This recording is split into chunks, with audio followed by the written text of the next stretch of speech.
Hello friends, તમારું સ્વાગત છે મારી ચેનલમાં। આજે આપણે બનાવીશું એકદમ ડેરી જેવું જ ઘાટું મલાઈદાર દહીં। તો એકદમ ઢેફા જેવું ચક્કો દહીં આપણે બનાવીને તૈયાર કરીશું। એકદમ પાતળા દૂધમાંથી આપણે આ દહીં બનાવીશું તો પણ તમારું દહીં એકદમ સરસ ઘાટું અને મલાઈદાર બનીને તૈયાર થશે।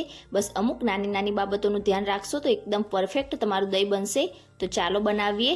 રેસીપી સારી લાગે તો વિડીયોને લાઇક કરજો, વધારેમાં વધારે શેર કરજો અને હજી સુધી ચેનલને સબસ્ક્રાઇબ ના કરી હોય તો સબસ્ક્રાઇબ કરીને બેલ આઇકનને પ્રેસ કરજો એટલે નવી નવી રેસીપીના નોટિફિકેશન આવશે।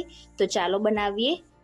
હવે સૌથી પહેલાં તો આપણે ગેસ ઉપર એક વાસણ રાખીશું અને તેમાં 2 ટેબલ સ્પૂન જેટલું આપણે પાણી ઉમેરીશું એટલે આપણું દૂધ છે તે વાસણના તળિયે બિલકુલ પણ ચોંટશે નહીં। અને હવે તેમાં દૂધ ઉમેરીશું। તો અહીંયા આજે મેં એકદમ પાતળું દૂધ લીધેલું છે, તો 1.5 લીટર જેટલા દૂધમાંથી હું દહીં બનાવી રહી છું। તો એકદમ પાતળા દૂધમાંથી આજે આપણે દહીં બનાવીશું તો પણ એકદમ સરસ ઢેફા જેવું આપણું દહીં બનીને તૈયાર થશે। તો 1.5 લીટર જેટલું આ રીતે આપણે દૂધ પહેલાં ઉમેરી દઈશું અને હવે આપણે દૂધને ગરમ થવા માટે રાખીશું। તો આજે દહીં બનાવવા માટે આપણે દૂધને વધારે પડતું ઉકાળવાનું નથી, ફક્ત એક ઉભરો આવે ત્યાં સુધી જ આપણે તેને ગરમ કરવાનું છે। તો આ રીતે થોડોક ઉભરો આવવા લાગે એટલે આપણે ચમચાની મદદથી તેને સારી રીતે મિક્સ કરીશું એટલે મલાઈ પણ એકદમ સરસ રીતે દૂધમાં મિક્સ થશે અને આપણું દૂધ તળિયે બિલકુલ ચોંટશે પણ નહીં। તો એક ઉભરો આવે ત્યાં સુધી આપણે દૂધને ગરમ કરી લઈશું। થોડીક જ વારમાં આપણા દૂધમાં એકદમ સરસ રીતે ઉભરો આવી ગયો છે। તો આ રીતે એક ઉભરો આવે એટલે તરત જ આપણે ગેસની ફ્લેમ ઓફ કરી દઈશું અને હવે આ રીતે આપણે ચમચાથી તેને થોડી વાર માટે હલાવીશું એટલે દૂધના ઉપર જે બબલ્સ હશે તે બધા એકદમ સરસ રીતે બેસી જશે અને ત્યાર પછી આપણે તેને ઠંડુ થવા માટે પંખા નીચે રાખીશું। તો લગભગ 15 મિનિટ જેવું આપણે તેને ઠંડુ થવા માટે રાખીશું। તો દૂધને ઠંડુ થવા માટે રાખે 15 મિનિટ જેવું થઈ ગયું છે અને લગભગ 15 મિનિટ જેવું થઈ જાય એટલે આપણે દૂધને આ રીતે આંગળી નાખીને ચેક કરી લઈશું। તો અહીંયા તમારે દહીં બનાવવા માટે દૂધ વધારે પડતું ગરમ પણ નહીં અને વધારે પડતું ઠંડુ પણ નહીં, આ રીતે આંગળી સહન કરી શકે એટલું ગરમ હોવું જોઈએ।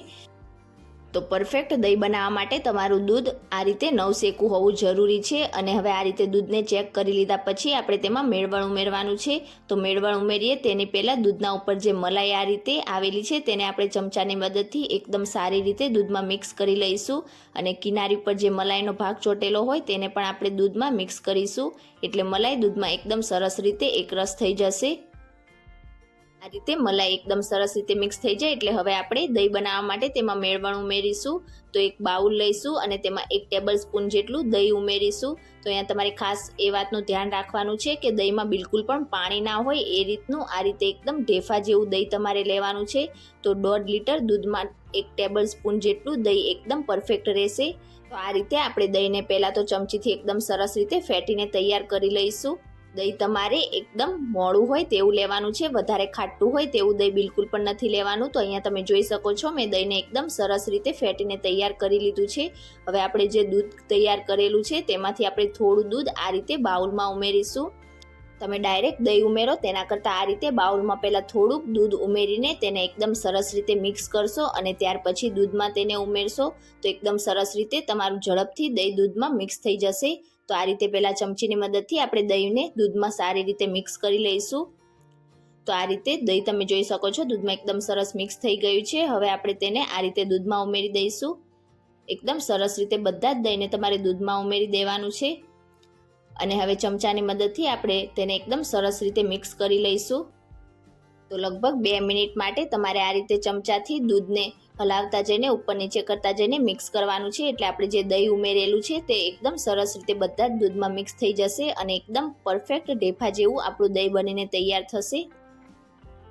તો કન્ટિન્યુ 2 મિનિટ માટે મેં આ રીતે દૂધને ઉપર નીચે કરતા જઈને મિક્સ કરી લીધું છે। હવે આપણે જ્યાં ઘરમાં સૌથી વધારે ગરમી મળતી હોય એવી જગ્યાએ આપણે તેને ઢાંકીને રાખીશું।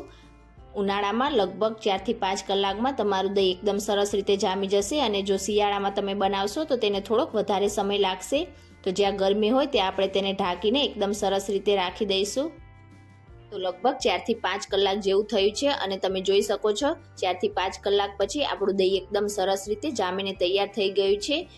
તો હજી પણ આપણું દહીં થોડુંક વધારે જામીને તૈયાર થશે। આ રીતે દહીં જામી જાય એટલે તમારે વધારે સમય સુધી તેને બહાર નથી રાખવાનું, નહીં તો દહીં તમારું ખાટું થઈ જશે। તો આ રીતે દહીં જામી જાય એટલે હવે આપણે તેને ફ્રીજમાં 2 કલાક માટે રાખી દઈશું એટલે હજી પણ વધારે આપણું દહીં એકદમ સરસ રીતે જામીને તૈયાર થશે। તો લગભગ 2 કલાક જેવું મેં ફ્રીજમાં દહીંને રાખી દીધું હતું અને 2 કલાક પછી તમે જોઈ શકો છો દહીં આપણું એકદમ સરસ રીતે જામીને તૈયાર થઈ ગયું છે. એકદમ પાતળા દૂધમાંથી પણ એકદમ સરસ એવું તમારું દહીં બનીને તૈયાર થશે.